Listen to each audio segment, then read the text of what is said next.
We are looking for ways to provide more equity for kids with our grading practices. We want to measure what kids know, understand, and can do.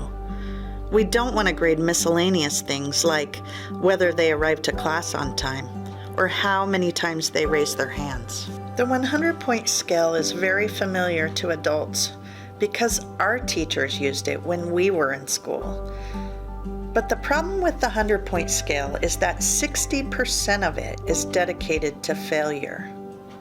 But with a 4-point scale, only 20% is dedicated to the F. Use of a 4-point scale is a more fair way to measure a student's proficiency. That's why we're changing to a 4-point scale in North Thurston Public Schools. So one of the benefits to a 4-point scale is the fact that it's a little less fuzzy in terms of what a grade means. Whereas in a 100-point scale, you might have a grade of 34 or 67 as the total points possible. And well, how did we get to those points? Where the 4-point scale, every grade is going to show up as a 4, 3, 2, 1, or somewhere in between. And therefore, when you look at those grades, you can see in a 3, I met the standard on this assignment. On this other assessment, I earned a 4. I actually exceeded what the expectation was for that class.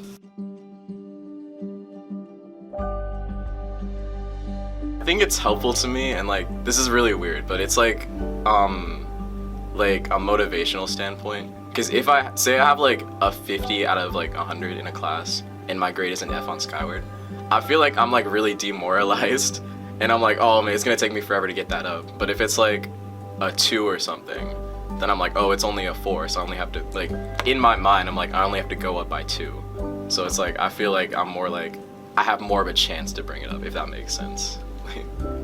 I've also noticed some of the same things. It's like with quizzes, if I don't do as well and I get like a 2 out of 4, it just seems easier to repair than a 50 out of 100, especially because in Skyward it's going to show up as a C rather than an F.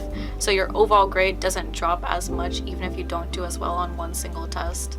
What I found is that typically with the 4-point scale, and I think the other research shows this, is it tends to squish kids to the middle because of the way the grading scale is set up. And our district's doing a lot of work to try to make sure that it's not harder on the kids who would otherwise earn an A or a B, and that it's not necessarily easier on the kids who would have barely passed the class before on the 100-point scale.